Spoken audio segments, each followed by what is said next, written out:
Alors, je vous propose une motion. Si vous voulez que j'enlève ma cravate, si ça vous déconcentre, je peux le faire. Je vais garder la chemise, cependant. Ou est-ce que vous pouvez vivre avec? C'est-tu correct? Alors, je m'excuse. Des fois, je demande l'opinion de mon épouse. Elle me dit, ça a l'air correct. Mais elle était pressée ce matin, peut-être. Oui, c'est ça, c'est de sa faute. Non, j'ai pas l'œil du tout pour ça. Alors, nous poursuivons notre étude expositoire de l'Épître aux Hébreux. On est dans le chapitre 11. On survole tout ce passage de l'Écriture. Ça fait déjà 3 ans qu'on est dans cette belle épître. En tout cas, moi, je l'aime beaucoup. J'espère que vous l'aimez également. La dernière fois, on a commencé avec un nouveau personnage. Le chapitre 11 nous présente une nuée de témoins qui nous entourent, des témoins, des gens qui nous attestent, qui nous témoignent de la foi, qui nous montrent ce qu'est la véritable foi.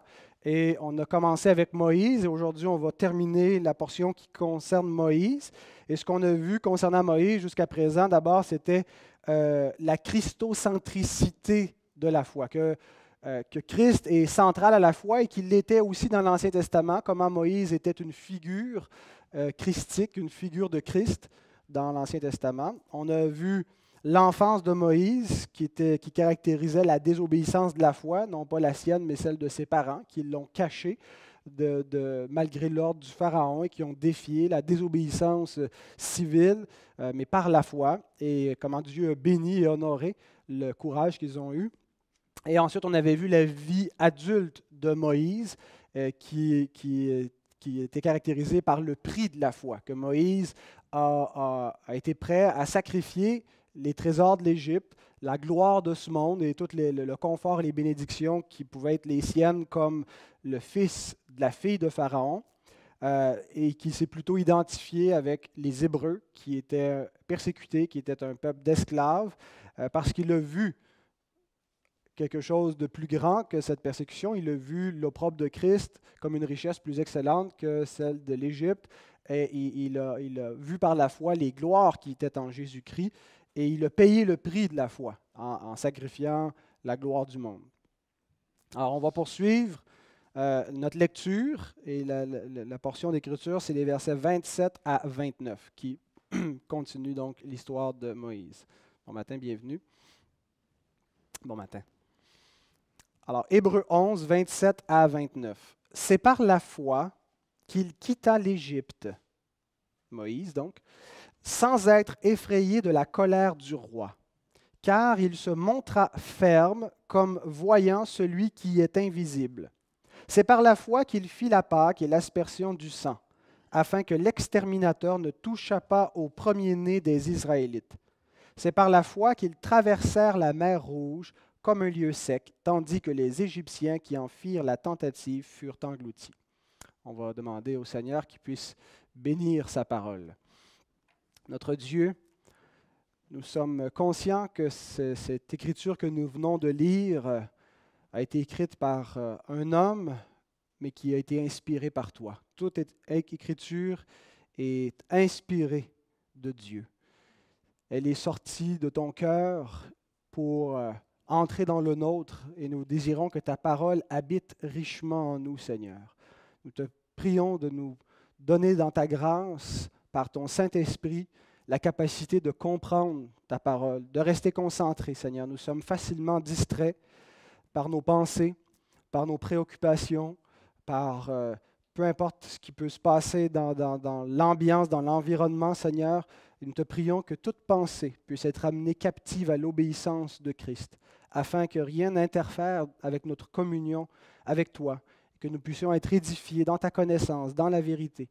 Et nous ne voulons pas, Seigneur, seulement écouter cette parole, mais la mettre en pratique. Seigneur, je te prie particulièrement pour les jeunes auditeurs parmi nous. Je me souviens lorsque j'étais enfant qu'il était difficile d'écouter, de porter attention, Seigneur, aux choses qui étaient dites du haut de la tribune. Mais Seigneur, combien ces choses sont absolument salutaires et essentielles pour leur âme. Alors je te prie pour Nathan, pour Timothée et Jérémie qui sont avec nous ce matin, afin que ta grâce puisse les soutenir, afin qu'ils puissent écouter ta parole. Et pour chacun de nous, Seigneur, qui en avons besoin, bénis les autres enfants qui sont à l'école du dimanche, Seigneur, que tu puisses les soutenir et les visiter également. Et c'est dans le beau nom de Christ que nous te prions. Amen.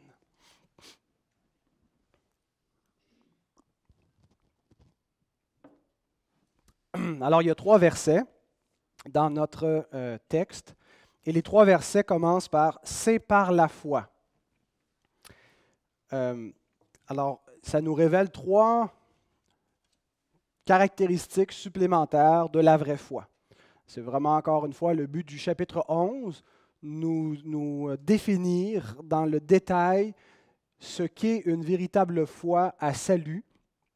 Et donc, on retrouve 3 aspects supplémentaires. Si vous prenez des notes, bien, les 3 points seront le courage de la foi, le salut de la foi et le double effet de la foi. Alors, on va relire le verset 27, Hébreux 11, 27, qui nous dit c'est par la foi. Je pense que si tu vas au suivant, il était là, Itou. Ah ben non, il n'était pas là. Tu peux reculer. Excusez, je me suis trompé. C'est par la foi qu'il quitta l'Égypte, sans être effrayé de la colère du roi, car il se montra ferme comme voyant celui qui est invisible. D'après vous, à quelle période de la vie de Moïse cette affirmation correspond-elle?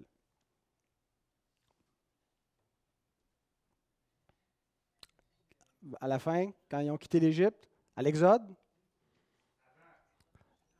Avant l'Exode, à quoi? Non, mais quand il dit qu'il a quitté, c'est par la foi qu'il quitta l'Égypte. À quel moment est-ce que ça réfère? Quand il a fui vers Madian ou à l'Exode? Alors, ceux qui croient que ça correspond quand Moïse a quitté tout seul pendant 40 ans, lorsqu'il a fui l'Égypte vers Madian, levez la main. Ceux qui croient que ça correspond plutôt à l'épisode de l'Exode, que Moïse a quitté pour s'en aller avec tout le peuple, levez la main. Et ceux qui n'en ont aucune idée, levez la main.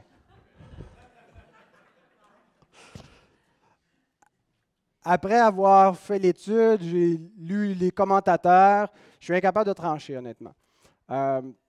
J'ai regardé les arguments des 2 côtés, pour et contre, et je trouve que les arguments se valent. Et malheureusement, il y a de mes commentateurs préférés qui se situent dans les 2 camps. Alors, ça ne m'a pas beaucoup avancé à ce niveau-là. Je ne suis pas arrivé à faire un choix. Mais ce qu'on va faire pour qu'on puisse quand même pouvoir bénéficier de la parole et l'étudier ensemble, on va supposer à tour de rôle, si l'auteur est en train de nous parler de la fuite de Moïse vers Madian, qu'est-ce que ça implique? Et s'il nous parle plutôt de la fuite de l'Exode, qu'est-ce que ça implique? Alors, la fuite vers Madian. Donc, ça, si vous vous souvenez, après que Moïse ait tué l'Égyptien, et puis après ça, il a voulu intervenir auprès des Israélites qui se chamaillaient. Et puis, suite à ça, il est obligé de s'enfuir. Ça semble être la meilleure séquence chronologique. Juste avant, l'auteur nous dit que Moïse a considéré l'opprobre de Christ comme une richesse plus excellente que les trésors de l'Égypte. Donc, il a renoncé à son statut dans la famille de Pharaon parce qu'il s'est identifié avec les Hébreux. Et immédiatement, donc ça correspond au moment où Moïse s'est identifié avec eux. Et après ça, il a dû fuir. Par contre, il y a un gros obstacle quand on fait cette lecture-là, c'est que si on lit dans Exode 2, 14 à 15, ça nous dit, prochain, Moïse eut peur et dit certainement la chose est connue. Quand est-ce qu'il a eu peur? Vous vous souvenez, il avait vu un Égyptien qui battait un des Hébreux, il est intervenu et il a tué l'Égyptien, il l'a caché dans le sable. Le lendemain, il voit 2 Hébreux qui se battent entre eux, il intervient, puis il y en a un des 2 qui dit « Est-ce que tu veux me tuer comme tu as tué l'Égyptien hier, qui t'a établi juge sur nous? » Et là, la réaction de Moïse, Moïse eut peur et dit, « Certainement la chose est connue. » Pharaon apprit ce qui s'était passé et il cherchait à faire mourir Moïse. Mais Moïse s'enfuit de devant Pharaon et il se retira dans le pays de Madian où il s'arrêta près d'un puits. Alors ça semble contredire ce que l'auteur vient de nous dire dans Hébreux 11, 27, prochain verset. Tu pouvais avancer, ouais. C'est par la foi qu'il quitta l'Égypte sans être effrayé de la colère du roi, car il se montra ferme. Alors ça semble être le plus gros obstacle à l'interprétation que la fuite correspondrait à l'épisode de Madian. Parce que Exode nous dit qu'il a eu peur, puis l'Épître aux Hébreux nous dit qu'il n'a pas eu peur. Bien sûr, si l'auteur voulait se référer, on est toujours dans la supposition qu'il se réfère à l'épisode de Madian, cette fuite-là, l'auteur ignore pas le récit de l'Exode. Il a lu, lui aussi, comme nous, dans sa Septante, dans sa Bible de l'Ancien Testament, Exode 2, puis il a lu le verset 14, puis il a vu que l'Écriture dit que Moïse a eu peur. Mais s'il veut quand même nous parler de cet épisode-là en nous disant que c'est par la foi qu'il quitta l'Égypte sans être effrayé de la colère du roi, ce que l'auteur voudrait souligner, c'est oui, Moïse a eu peur, mais sa foi a été plus grande que sa peur. La foi est imparfaite. La foi comporte des doutes, comporte une part d'incrédulité et comporte même de la peur, de l'anxiété. Ce n'est pas incompatible de croire en Dieu tout en ayant un certain degré de peur. Et malgré ce mélange de peur, ce n'est pas la peur qui a fait agir Moïse, c'est la foi. C'est ce que l'auteur voudrait nous dire. De sorte qu'on pourrait traduire le verset vraiment différemment, parce qu'il y a un participe dans le texte original grec, et un participe peut être interprété de différentes façons. Et la traduction qui pourrait être possible, la suivante, c'est par la foi qu'il quitta l'Égypte, et non parce qu'il fut effrayé par la colère du roi. Vous voyez comment ça change un peu le sens. Cette traduction-là concéderait que oui, Moïse a eu peur, mais ce n'est pas parce qu'il a eu peur qu'il a quitté, ce n'est pas la peur qui l'a emporté, c'est la foi. Parce que, ultimement, Moïse voyait sa destinée. Il réalisait qu'il avait été mis à part pour la libération du peuple hébreu.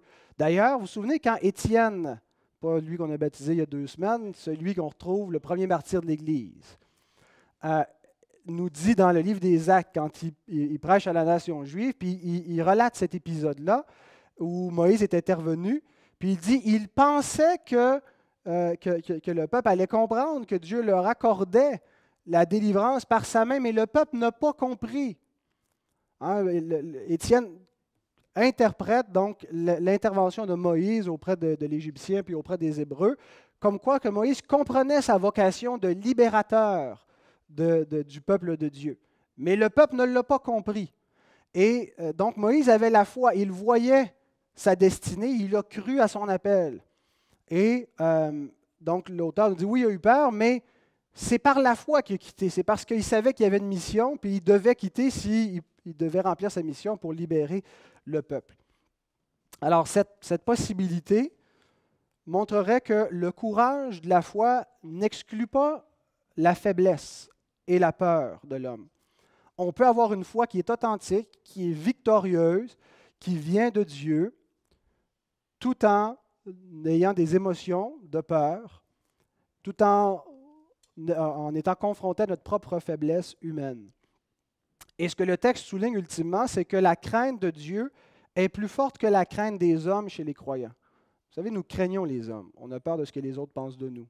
On a peur de on est soucieux de notre apparence, on est soucieux de ce que les autres vont dire de nous. C'est la crainte de l'homme. Puis la crainte de l'homme, ici on la voit chez Moïse, il avait peur que Pharaon ait sa peau. On peut craindre les hommes de toutes sortes de façons. Mais dans un croyant, la crainte de Dieu est plus forte que la crainte de l'homme. On peut craindre l'homme, mais ultimement, ce qui va nous pousser à l'action, on est prêt à faire face aux hommes, faire face aux conséquences pour être en règle avec Dieu, même si ça nous dérègle d'avec les hommes. Alors, la foi peut être imparfaite tout en étant authentique. Maintenant, deuxième possibilité, si l'auteur n'est pas en train de parler de la fuite de Moïse vers Madian, mais quand il nous dit c'est par la foi qu'il quitta l'Égypte sans être effrayé de la colère du roi, s'il nous parle plutôt de l'Exode, un événement qui va arriver 40 ans après la fuite vers Madian, après que Moïse ait fui, il revient 40 ans plus tard. Ça semble être la meilleure explication de l'affirmation sans être effrayé, alors que l'Exode nous dit le contraire, qu'il a eu peur. Madian, la fuite vers Madian nous montrerait la fuite d'un meurtrier, tandis que l'Exode nous montrerait le courage d'un libérateur. Par contre, il y a quand même quelques problèmes. D'abord, au niveau de la séquence, il nous dit c'est par la foi qu'il quitta, puis tout de suite après, il nous dit c'est par la foi qu'il fit la Pâque. La Pâque a été faite avant de quitter, avant l'Exode. Donc, la séquence serait inversée. Par contre, si on prend l'événement dans son ensemble, que Moïse a commencé à quitter, à défier le Pharaon, puis à lui faire face, dès qu'il est revenu, puis à dire « Laisse sortir mon peuple », dit l'Éternel des armées, donc qu'il a tenu tête au Pharaon, ça a eu lieu avant la Pâque. Donc, ça rétablit la séquence. Si on prend, il a quitté dans l'ensemble des événements de l'Exode, incluant les 10 plaies, non pas juste la sortie comme telle. Un autre problème, c'est que ça dit qu'il quitta au singulier, tandis que l'Exode, ils ont quitté, ils étaient un peuple très nombreux. Mais encore une fois, ça nous dit dans le verset immédiatement après qu'il fit la Pâque, ça aussi c'est au singulier, tandis que c'est tout le peuple qui a fait la Pâque, qui a pris la Pâque. Alors, même si c'est un singulier, c'est un événement qui a eu lieu dans une communauté. Alors, s'il s'agit de l'Exode, ça nous montrerait que l'humilité précède la gloire. Que Moïse, bien qu'il fût appelé, que sa mission et que sa vocation était effectivement de libérer le peuple de l'Égypte, bien, il avait besoin d'être préparé, il avait besoin d'être brisé. Il s'est peut-être imposé un petit peu trop, arrivé un petit peu trop flamboyant, sûr de lui, je vais libérer le peuple, et il avait besoin d'être brisé pour devenir fort, avait besoin de 40 ans dans le désert pour réfléchir un petit peu et d'être préparé pour sa mission. Alors, vous voyez que ces deux possibilités illustrent des vérités de la foi qui sont enseignées ailleurs par la Bible. La Bible enseigne vraiment ces deux choses-là dans d'autres contextes, que la foi est imparfaite, qu'elle se parfait, que c'est le Seigneur lui-même qui l'amène, qui la conduit pour l'améliorer, notre foi, et qu'on peut avoir une foi authentique, qui a des doutes, qui a sa part de peur. Ça ne veut pas dire qu'on n'a pas une véritable foi.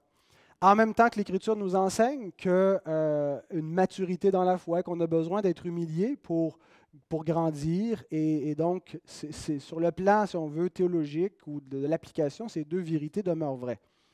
Mais maintenant, est-ce qu'on peut tirer une certitude quelconque du texte où on est juste pris avec des suppositions, on ne sait pas s'il parle de Madian ou de l'Exode?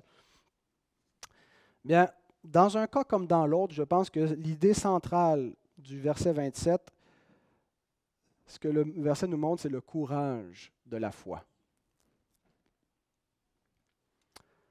L'expression « il se montra ferme », et ça, que ce soit peu importe des deux événements auxquels l'auteur peut référer, ça demeure la même vérité. Moïse se montra ferme. C'est un seul verbe dans le grec. C'est ce qu'on appelle un hapax. Ça veut dire un verbe qui est employé, un mot qui est employé une seule fois dans l'Écriture, dans le Nouveau Testament. Et le verbe a une notion de patience, de persévérance. Il a été ferme, il a été constant, il a persévéré, mais il y a aussi une notion de courage. Il a eu du courage. Et c'est intéressant quand on regarde la situation de Moïse. On a un homme qui, à vue humaine, a toutes les raisons de craindre. Je me souviens quand j'étais en secondaire 1, il y avait un gars qui voulait me péter la gueule. Je ne sais pas pourquoi, j'étais gentil. J'ai toujours été gentil avec tout le monde. Je n'étais pas un batailleur, je n'étais pas baveux. Je pense qu'il était jaloux. Et je me souviens qu'on c'était la période d'examen, on s'installe pour commencer, les surveillants nous donnent nos copies, puis là, il rentre, il n'était pas dans le même cours que moi, puis il dit, je t'attends à telle heure, je vais te péter la gueule. Et ça m'a mis sur le stress, j'étais vraiment comme dans une panique, de l'anxiété, j'avais peur d'avoir mal, peur d'être humilié, peur de saigner, peur de me faire casser la gueule. Et puis, j'ai fait mon examen le plus vite que je pouvais pour pouvoir sortir, puis manquer le rendez-vous. Puis c'était le dernier examen que j'avais à faire. Puis là, je pouvais me fuir pour le reste de l'été. Je n'avais plus à y faire face. On lit ça, c'est banal. Hein? Pharaon voulait le tuer, c'est lointain. Imaginons l'expérience humaine. Pharaon voulait sa peau, voulait le mettre à mort. Et l'Écriture nous dit qu'il n'a pas craint, qu'il a eu du courage, qu'il a été capable de lui faire face. Que même si ça réfère à la fuite de Madian, éventuellement, il est revenu. C'était un autre pharaon, mais il a fait face quand même à l'Égypte. Où est-ce que Moïse a puisé ce courage pour faire face à cet homme? Où est-ce qu'on doit puiser le courage pour faire face aux hommes, pour faire face à toutes les choses qui nous font craindre dans cette vie? Et Dieu sait qu'il y a énormément de choses qui nous font peur. Des choses qui peuvent être banales, mais des choses qui ne sont pas toujours banales et imaginaires. Il y a des dangers qui sont réels dans ce monde, dans cette vie, qui nous font peur. Et je vous suggère que l'Écriture ne nous enseigne pas que le courage, on le puise en nous-mêmes. Hein? Ce n'est pas avec des formules de mantra en disant il n'y arrivera rien, il n'y arrivera rien, il n'y arrivera rien, je suis en sécurité, qu'on va vaincre les obstacles. Et ce n'est pas avec la pensée positive, ce n'est pas avec en trouvant des ressources en nous-mêmes, en essayant de voir dans une perspective différente. Peu importe, le courage ne vient pas, on ne le puise pas en nous, on ne le puise pas dans les circonstances extérieures. La source du courage nous est donnée explicitement dans le texte parce qu'il voyait celui qui est invisible. Il voyait celui qui est visible, Pharaon, qui est une menace. Mais il voyait aussi celui qui est invisible. Et c'est parce qu'il voyait celui qui est invisible qu'il a pu faire face à celui qui est visible, sans le craindre. Dans nos épreuves, il y a tout ce qu'on voit, il y a tout ce qui apparaît à nos yeux, il y a tout ce qui fait partie de notre réalité. Mais la foi, c'est le seul moyen qui nous permet de voir au-delà de tout ça et de trouver le courage d'y faire face. Souvenez-vous de l'histoire d'Élisée. Il y a plein d'histoires qui concernent Élisée, mais celle dont je vais vous parler, c'est celle qui concerne le roi syrien, le roi de Syrie, qui voulait faire la guerre à Israël. Puis, il est bien frustré parce qu'à chaque fois qu'il vient pour faire une manœuvre militaire, il est constamment déjoué par l'armée d'Israël. Et là, le roi commence à suspecter qu'il y a dans ses troupes un espion ou un traître, quelqu'un qui rapporte l'information au chef de l'armée d'Israël. Et ça commence à inquiéter ses propres troupes qui ont peur de se faire accuser et de se faire tuer. Puis il y a quelqu'un qui lui dit « Oh non, mon roi, c'est qu'il y a dans le peuple d'Israël un prophète qui entend ce que tu dis dans ta chambre à coucher et qui le rapporte à l'oreille du roi d'Israël. Et c'est comme ça qu'il déjoue à chaque fois tes plans. » Alors le roi il dit « Amenez-le-moi ici immédiatement, il faut que je lui parle. » Alors, je ne pense pas qu'il voulait lui parler, je pense qu'il voulait le zigouiller. Il voulait le tuer lui aussi. Et voici le décret que le roi de Syrie fait annoncer. On le lit dans 2 Rois 6, 14 à 17. Il y envoya des chevaux, des chars et une forte troupe qui arrivèrent de nuit et qui enveloppèrent la ville. C'était sérieux, là, bon sang. Tu envoies toute une ambassade comme ça, des chevaux, des chars, après un seul homme qui n'est pas armé pour le prendre. Le serviteur de l'homme de Dieu c'est Élisée, alors son serviteur, le serviteur d'Élisée, se leva de bon matin et sortit. Et voici, une troupe entourait la ville avec des chevaux et des chars. Ça commence bien la journée. Hein? Là, tu sais que tu vas passer une mauvaise journée. Tu refermes les stars, tu vas prendre mon café, on va attendre, voir comment ça va se passer. Et le serviteur dit à l'homme de Dieu, « Ah, mon Seigneur, comment ferons-nous » Il répondit, « Ne crains point, car ceux qui sont avec nous sont en plus grand nombre que ceux qui sont avec eux. » Élisée pria et dit, « Éternel, ouvre ses yeux pour qu'il voie. » Et l'Éternel ouvrit les yeux du serviteur qui vit la montagne pleine de chevaux et de chars de feu autour d'Élisée. Il était serein, Élisée. Lui, il avait une vision céleste de la réalité.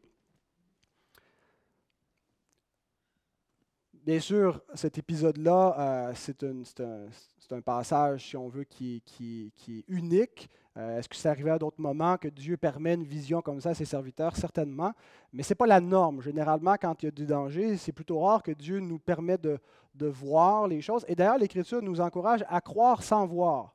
Hein? Tu as cru parce que tu as vu, mais heureux ceux qui ont cru sans avoir vu, qui n'ont pas été incrédules. Et l'Écriture nous dit que les anges de Dieu sont au service des saints, que Dieu utilise ces anges pour notre propre protection et qu'on n'a pas nécessairement besoin de les voir camper autour de nous pour savoir qu'ils y sont. Et plus encore, non seulement les anges de Dieu interviennent, mais la main souveraine de Dieu. Dieu lui-même intervient. Dieu, par sa providence, est présent. Le Christ intercède, il sauve ceux qui viennent à lui. Il nous secourt dans nos besoins. Dieu lui-même agit en faveur des siens lorsque nous crions à lui. La seule façon d'être délivré des choses que nous craignons, c'est de faire confiance à un plus grand que toutes ces choses-là. C'est de voir au-delà de ces problèmes. C'est de voir Dieu, comme Moïse qui a agi comme voyant celui qui est invisible.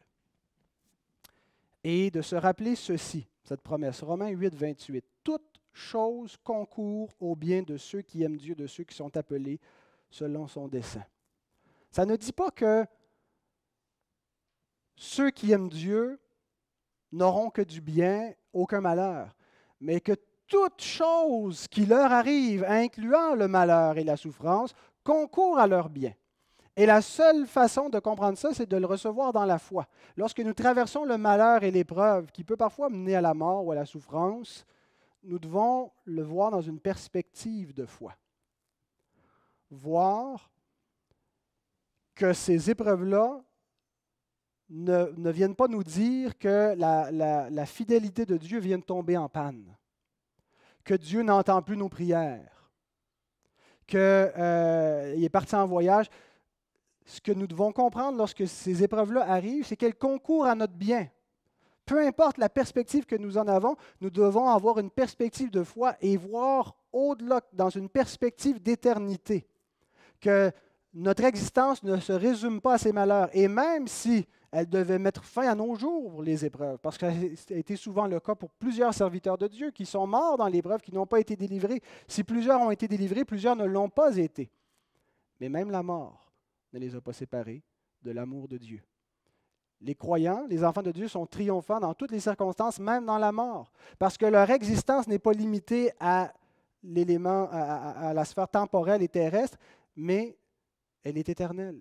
La vie éternelle. Et dans la perspective d'éternité, nous sommes totalement victorieux. Et c'est avec cette perspective-là que Moïse s'avance et peut faire face à toutes les circonstances, peut braver la menace temporelle du monde. Christ lui-même dit, « Craignez pas les hommes. Qu'est-ce qu'un homme peut faire? Il peut tuer le corps, puis après, il ne peut plus rien faire d'autre. Craignez celui qui peut faire périr l'âme et le corps dans la géhenne. » Craignez Dieu. Dieu est tout-puissant. Un homme, le mal qu'il peut faire, c'est bien limité. Les circonstances peuvent nous faire que du mal jusqu'à un certain point. Dieu peut nous délivrer et Dieu nous délivre de toutes choses. Et la seule façon d'avoir le courage de faire face à ça, c'est d'avoir cette perspective de foi. Autrement, nous sommes dans le désespoir. Si on n'a pas la foi, quand la maladie vient, quand le cancer vient, qu'est-ce qui arrive? Il n'y a plus rien. La mort t'attend, il n'y a plus d'espoir, ta vie est finie. Les gens là, qui sont quadraplégiques, c'est quoi leur vie? Pourquoi ça vaut la peine? On comprend le monde d'être en faveur de l'euthanasie. Quand la vie ne vaut plus la peine d'être vécue, aussi bien en finir, puis il ne reste plus rien. Le croyant a une autre perspective. Il sait que les malheurs n'ont pas le dernier mot. Il voit au-delà. La perspective de foi lui donne le courage pour faire face au présent. Alors nous devons pour cela voir celui qui est invisible, voir celui qui est au-delà de toutes ces circonstances. Alors c'était le premier point, mais le plus long point, je vous assure, les autres vont être un peu plus brefs. Le deuxième verset, verset 28, c'est le salut par la foi. Il est écrit, « C'est par la foi qu'il fit la Pâque et l'aspersion du sang, afin que l'exterminateur ne touchât pas au premier-né des Israélites. » Ça réfère à la 10e et dernière plaie d'Égypte, dans laquelle le rituel, la célébration de la Pâque a été introduite. Et on sait que cet événement-là pointait vers l'Évangile. Il y a un décret divin qui tombe, qui annonce que la mort va passer sur toutes les familles. Comme l'Écriture nous montre que, à cause du péché de l'homme, la colère de Dieu repose sur chacun. La condamnation à mort est déjà prononcée sur chaque pécheur. Le salaire du péché, c'est la mort. Et maintenant, on devait prendre le sang d'un agneau innocent, verser son sang, consommer l'agneau, qui représentait celui qui cède sa vie, un agneau innocent qui paye de sa vie à la place du pécheur. Et avec ce sang, on mettait ça sur les linteaux des portes. Et lorsque l'ange destructeur passait, ça nous dit il passait par-dessus là où il voyait le sang. C'est d'ailleurs pour ça qu'en anglais, on parle du Passover. La Pâque, c'est le Passover parce que l'ange de la mort a passé par-dessus les maisons. Il n'a pas frappé les premiers-nés là où il voyait le sang. Et on a là vraiment une image de l'Évangile, où la seule façon de ne pas être condamné par la justice divine à cause de notre péché, eh bien, c'est d'être couvert par le sang du Christ. Et donc, on a vraiment l'Évangile qui était là en préfiguration. Et Paul nous dit d'ailleurs dans 1 Corinthiens 5,7 que notre Pâque, c'est Christ. Alors, il n'y a pas de doute, c'est directement une affirmation. Christ, c'est notre Pâque. C'est lui l'agneau qui nous protège, qui nous sauve. Mais le point que l'auteur veut souligner, c'est la foi. Il nous dit, c'est par la foi qu'il fit la Pâque. Lorsque les Israélites ont pris le sang de l'agneau, chacun pour chaque maison, et qu'ils l'ont répandu sur leur maison pour se protéger, ils n'ont pas vu encore l'effet de ce sang. Ils ont agi par la foi. Ça n'a pas été instantané. Ce n'est pas comme quand on a un mal de tête, puis on prend des Tylenol, même ça, ce n'est pas instantané, mais c'est assez rapide comme effet. Ils ont agi par la foi. Ils ont cru que ce qui leur était dit était vrai et que s'ils prenaient ce moyen de grâce, ils seraient sauvés de la mort. La mort ne frapperait pas chez eux. Alors, ils ont agi parce qu'ils ont cru la parole. Et ceux qui n'ont pas cru n'ont pas pris ce moyen de grâce et la mort a frappé. Ça a été le cas des Égyptiens. L'auteur veut souligner que l'élément clé du salut, c'est la foi. Et il nous a dit un peu plus tôt dans son épître, je cite le chapitre 2, versets 1 à 3, « C'est pourquoi nous devons d'autant plus nous attacher aux choses que nous avons entendues. » C'est quoi les choses que nous avons entendues? Il se réfère à l'Évangile, au message que les apôtres ont prêché, à la venue de Jésus-Christ dans le monde, à ce qu'il a accompli, sa mort et sa résurrection, le sens de cette mort et de cette résurrection. Ce n'est pas un événement historique isolé qui ne veut rien dire. C'est un événement qui a un sens, qui avait un but, qui était prédit. Il est mort pour une raison, il est ressuscité pour une raison. Nous devons nous attacher aux choses que nous avons entendues, de peur que nous ne soyons emportés loin d'elle. Car si la parole annoncée par des anges a eu son effet, et si toute transgression et toute désobéissance a reçu une juste rétribution, comment échapperons-nous en négligeant un si grand salut qui, annoncé d'abord par le Seigneur, nous a été confirmé par ceux qui l'ont entendu? À vue humaine, la Pâque semblait un événement plus spectaculaire, plus important. C'était grandiose. Il y avait des plaies, 9 plaies qui l'avaient précédé. Ça semblait vraiment archi important. Mais l'auteur est en train de nous dire que l'Évangile, qui paraît peut-être moins spectaculaire, qui s'est passé discrètement, quelques témoins ont vu la résurrection. Peu de gens ont compris. En fait, personne n'avait vraiment bien compris le sens de la mort et de la résurrection de Christ avant qu'elle soit vraiment accomplie. Mais cet événement-là qui semblait historiquement avoir eu être arrivé de manière moins flamboyante, moins marquante, moins publique, moins notoire, est suprêmement important, infiniment plus important que l'a été la Pâque. Si la mort frappait, c'était la conséquence pour désobéir, pour ne pas croire à la parole, puis de ne pas mettre d'application le moyen de grâce qui avait été donné pour échapper au jugement, l'auteur dit « Comment échapperons-nous en négligeant un aussi grand salut ?» Une question qui est vraiment plus cruciale, vraiment plus importante que ne l'a été la Pâque et la sortie d'Égypte. C'était un événement historique qui préfigurait quelque chose, mais ça n'avait pas porté beaucoup plus loin comme peut l'avoir l'Évangile. Et je crains quelque chose, c'est qu'on n'accorde pas à l'Évangile toute l'importance qu'il a. Et je le crains en particulier pour ceux qui ont été accoutumés. Ceux qui, comme moi, sont nés dans un foyer chrétien et qu'ils ont mémorisé Jean 3,16 avant l'âge de 5 ans, pour qui c'est devenu chose commune, pratiquement banale, d'entendre parler de la mort et de la résurrection de Jésus, d'entendre les vérités de l'Évangile et qui ne voient plus la pertinence. Je m'adresse à vous en particulier. Comment subsisterons-nous en négligeant un si grand salut? Réfléchissez en ce moment à vos vies. Qu'est-ce qui occupe la plus grande place? Qu'est-ce qui a le plus d'importance à vos yeux? Votre avenir, vos études,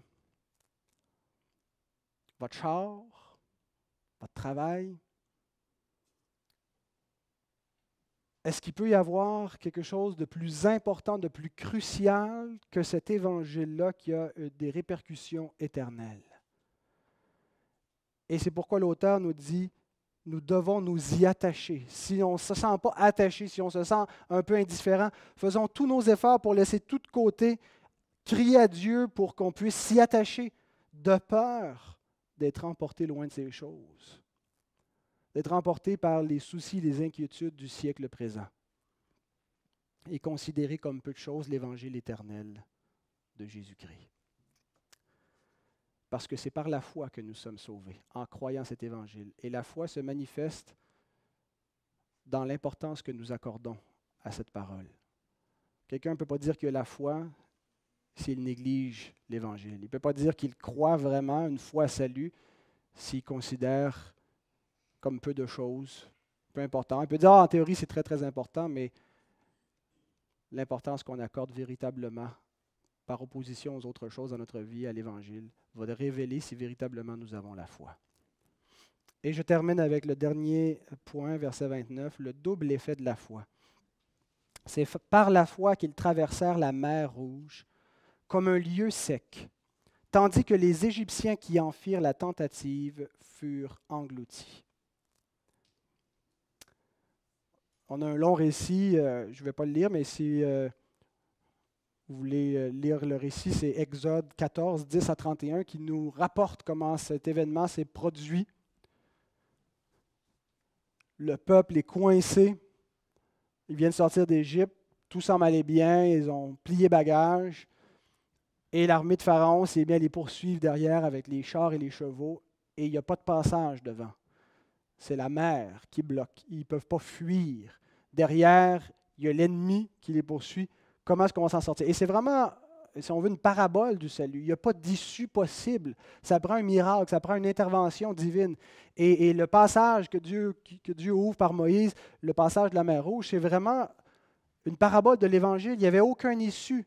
Il s'apprenait un miracle, et ce miracle est arrivé dans la résurrection du Christ. Et donc, le peuple est coincé, il est dans la peur, il craint.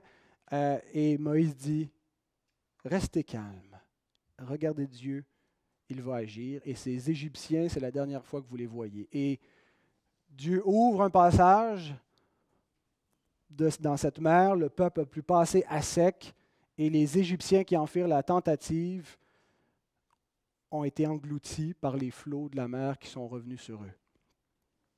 Le double effet de la foi qui sauve et qui condamne.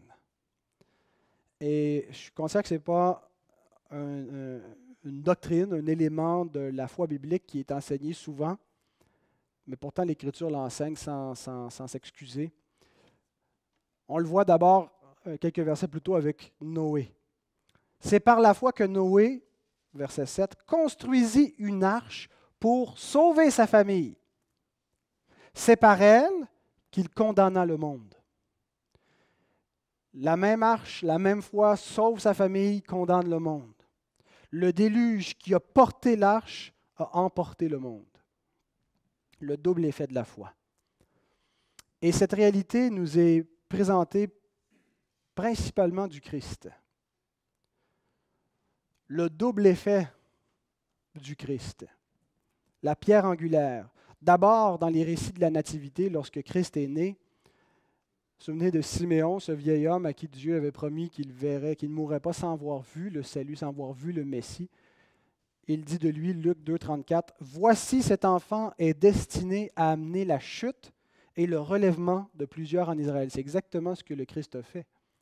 Des pécheurs qui ont été relevés, qui ont été arrachés au royaume du diable, qui se sont convertis, qu'on pense à un gars comme comment il s'appelait le petit là, qui volait, Zachée.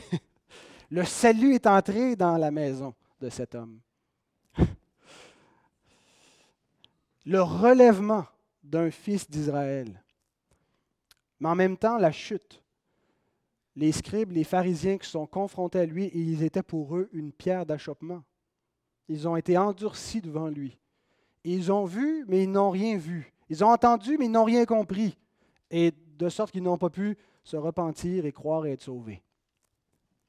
Et c'est le même Christ qui a produit les deux effets. Pierre nous le dit explicitement que Christ a ce double effet dans son épître 1 Pierre 2, 6 à 8. Car il est dit dans l'Écriture, « Voici, je mets en Sion une pierre angulaire choisie et précieuse, et celui qui croit en elle ne sera point confus. » Cette pierre, c'est le Christ. Celui qui croit ne sera point confus. Il va avoir la vie éternelle. L'honneur est donc pour vous qui croyez. Mais pour les incrédules, la pierre qu'ont rejetée ceux qui bâtissaient est devenue la principale de langue, une pierre d'achoppement et un rocher de scandale. Ils s'y heurtent pour n'avoir pas cru à la parole, et c'est à cela qu'ils sont destinés. La même pierre. Ceux qui croient en elle ne sont point confus, mais il est un rocher de scandale pour les incrédules.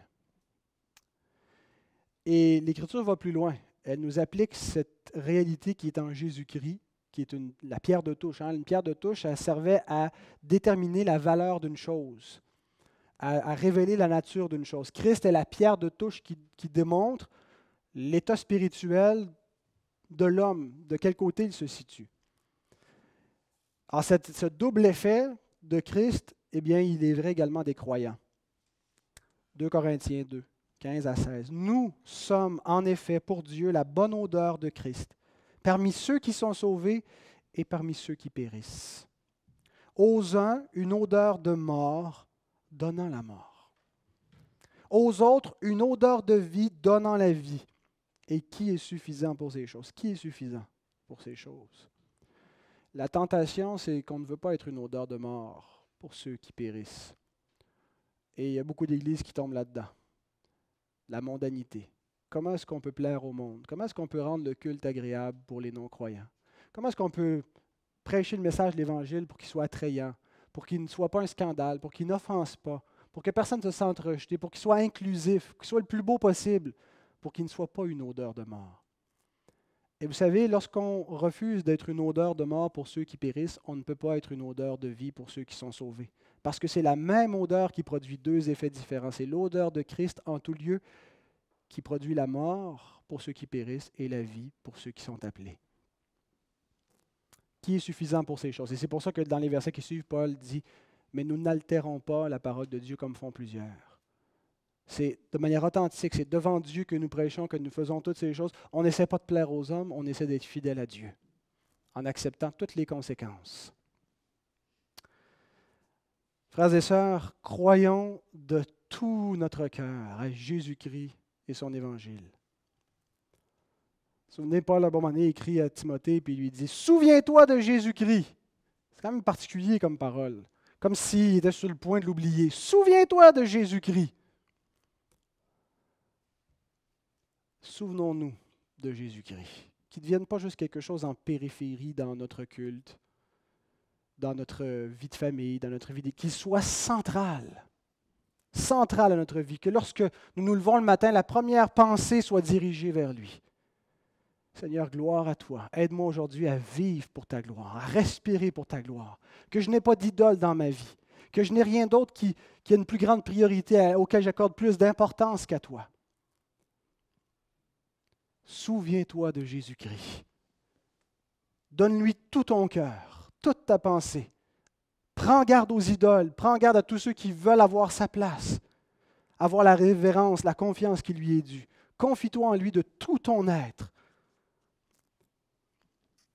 parce que c'est par la foi en lui que nous aurons le courage, comme Moïse a eu le courage, que nous serons sauvés, comme Moïse a été sauvé, et que nous produirons ce double effet de la foi en étant fidèles à Dieu.